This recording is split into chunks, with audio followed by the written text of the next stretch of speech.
In today's video, we are counting down the top 5 most overrated players of all time. Overrated does not mean that a player is bad or terrible. These are just players that have received too much glory, too much praise than they really should.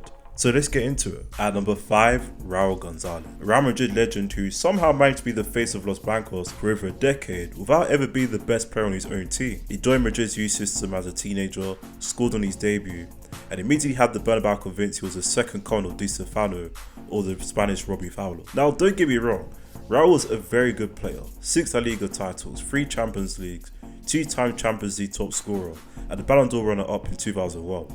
But he was consistently surrounded by the biggest superstars of his era: Zidane, Figo, Ronaldo, Beckham. And all that was required of him was to be in the right place at the right time to finish what his team created. You think that a striker was so glorified and surrounded by this much talent would lead La Liga in scoring, but no. Raul never led the Spanish league in scoring after the age of 22. So this idea that Raul is a legendary striker is built more on longevity than actual dominance, which is why he's overrated. He was Madrid's all-time top scorer for a while, but was regularly outscored by his own teammates. Even in the Champions League, in the knockout stages, he scored 18, which is far below the top elite forwards. Kylian Mbappe already has 20. For Spain, he never won a major international trophy despite leading the nation in scoring. Many people thought Spain had stabbed themselves in the foot when they decided to drop Raul for Torres leading up to Euros 2008, which actually turned out to be a national blessing. Spain never needed Raul to win the Euros and the World Cup 2 years later to end a 44-year drought. Raul was only nominated for the Ballon d'Or once in nearly 2 decades of his career and never won it. Meanwhile, his teammates like Ronaldo, Nazario, Zidane, Figo, and even Shevchenko did. By 29, his goal output fell off a cliff, and with the arrivals of Cristiano Ronaldo and Benzema, he was basically just riding off mostly for what he used to be. Raul was a clinical finisher, smart mover, and a model professional. But let's not rewrite history. He was a very good player who looked world class because he was consistently surrounded by world class talent, and for most of his career, he was the 3rd or 4th best player on his own team. At number 4, Frank Lampard, the man who turned the phrase goal-scoring midfielder into a Premier League cliche. Frank Lampard came through West Ham's academy, helped by a little family nepotism courtesy of his dad, Frank Lampard Sr., and uncle, Harry Redknapp. He's Chelsea's all-time top scorer. He has 3 Premier League titles, a Champions League, a Europa League, and a Ballon d'Or runner-up spot in 2005. He's only midfielder in Premier League history to score over 150 goals, and he hit double figures for goals in 10 straight seasons, with 20 plus in 5 consecutive campaigns. But here's the thing, almost a quarter of those goals derived from penalties, and many others were rebounds or tap-ins. His open play goal contribution, while still impressive, isn't quite what it suggests. Lampard was a master of arriving late in the box, timing his runs, helped of course by a Chelsea team with a rock solid defense and Claude Makélélé, who basically did the work of 2 midfielders. Before the arrival of Makélélé, Lampard averaged 5.5 goals per season. With the arrival of Makélélé in 2003, his goals averages more than doubled to 13 goals per season, and all of a sudden, Chelsea became this title challenging team. That's right, after the arrival of Makélélé, not Lampard. Lampard couldn't have attained the success he had without Makélélé.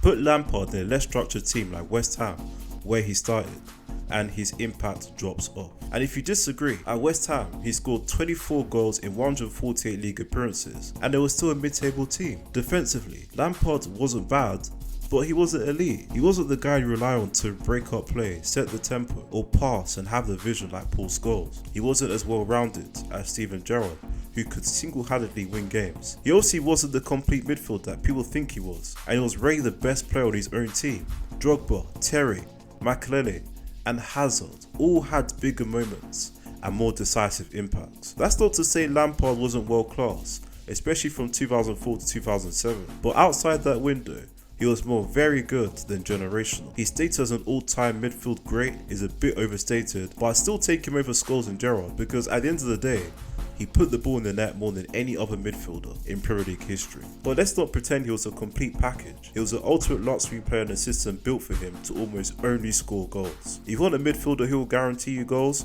you could do a lot worse. Just don't ask him to do much else. At number 3, Wayne Rooney. Made his pro debut at 16, England called up at 17, Manchester United transfer at 18, and the world will convince he'd be the next big thing and a Ballon d'Or winner. People think it's harsh to compare any player with Ronaldo or Messi, But that rule doesn't apply to Rooney, because if you're actually old enough to remember, Messi and Ronaldo were made to be supporting acts in the Rooney show because most people thought he'd be better. At 18, he was already considered widely as one of the best in the world. He had great seasons, with 2009-10 and 2011-12 being his standouts. But after the age of 26, the elite production faded and he became inefficient. At 26, his goals per 90 in the Premier League dropped from 0.86 to 0.54, and his shots per 90 declined that same year from 2.29 to 1.97. From age 27, his goals per 90 remained below 0.5. By ages 28 to 30, 0.38, 0.30, 0.29 goals per 90. Also, his shooting efficiency gradually drops from the age of 26. Yes, he did gradually occupy a more deep-lying role and less of a primary goal scorer, but that only became pronounced in his 30s. Even when he did shoot, it was far less efficient than his late teens, mid-20s, and it was no longer the guy you bet on to deliver when it mattered most, especially in the Champions League knockout rounds. Shots on target per 90 post age 26, and goals per 90 declined. At 26, didn't register a single shot in the Champions League. At 27, 0.11 shot per 90 and scored 2 goals in 8.5 90s. 1 shot per 90 at 30 in the Europa League and 2 goals in 4 90s. Again, sharp decline in shooting efficiency despite relatively the same shooting volume. Euros 2004 was his international peak and everyone thought he'd dominate tournaments for years, but rather he stat padded his England goals against San Marino, part-time plumbers, and still never scored a hat-trick for England. At United, he was often overshadowed by Ronaldo, Van Persie, Tevez, and was required to drop deep to accommodate them instead of being the primary forward. So Rooney fans, if you think Rooney's overrated, then assume you're too young to remember him. But if you actually watched him from the start, you'd know just how far short he fell off from what everyone expected. His peak was brief, and his decline was early. Rooney never became the consistent, dominant force everyone thought he'd be, and he never quite lived up to the lofty standards that he set for himself. At number 2, Gerard Pique. Aside from cheating on his famous wife, Pique's got the CV of a world-class defender, and he's up there with the most decorated players in Spanish football history. But just because he played for Barcelona and won multiple championships doesn't make his career legendary. As a La Masia graduate, he signed his first pro contract with Manchester United, only to be let go to Barcelona 4 years later and sold into the best team in the world. Puyol, of course, did the majority of the heavy lifting defensively and was a consistent cover for Pique's weaknesses aside from ball playing. And that's the thing about Pique. Ramos and Puyol were all dominant, aggressive and game-changer defenders. Pique was more like a John Stones, composure, passing, and fitting into a system. The guy who'd keep things ticking over as long as the rest of the team was doing their job. Just don't expect him to win you a game with a last-ditch tackle or a towering header. So he was never a dominant, physically imposing defender, and he was also rated the best defender for Barcelona or Spain, which is why he's overrated. He was good at reading the game, great with the ball at his feet, but he relied on position and the collective defensive effort to look like a stable defender. Particularly when Puyol retired, Pique's vulnerabilities became more obvious, including his lack of pace,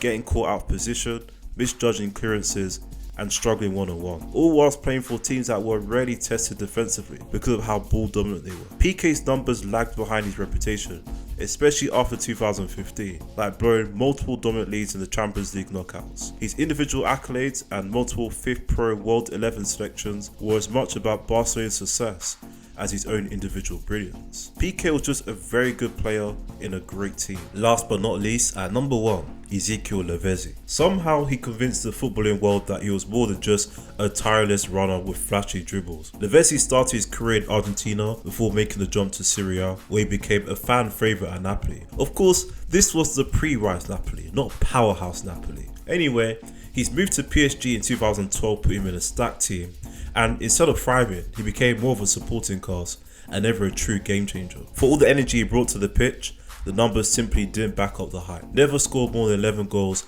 in a European season. Never the top scorer for a club or country. Even when he played well, it wasn't consistent enough to solidify himself amongst the true elites. His reputation as a star at PSG and for Argentina felt more like clever branding than actual proof of top tier ability. Advanced stats paint an even bleaker picture. His goal conversion rate was poor, assists were low, and while he loved a solo dribble, his decision making often killed attacking plays rather than create them. Despite playing alongside Zlatan Ibrahimovic his entire PSG career, he could only assist 7 of Zlatan's 156 goals in all competitions. He was just more of a space creator, which is hard to quantify, sure, but nowhere near as impactful as the truly world-class forwards of his era. And let's talk about the big games, or rather, his lack of impact in them. His Champions League knockout performances were underwhelming. Blew 2 second-leg leads to Chelsea without scoring, and was more of a passenger for Argentina despite multiple deep runs in major tournaments. At 30, while still in his prime, jumped ship to China, citing a lack of motivation at PSG, and people still put him in the same breath as Aguero, Tevez and Sanchez. Lavezzi was never bad, but the evidence just doesn't support the star billing he was given. He had the hustle, the flair and the charisma, but when it came to elite tier production, the numbers and performances never quite matched the legend. Thank you guys for watching, and I'll see you in the next one.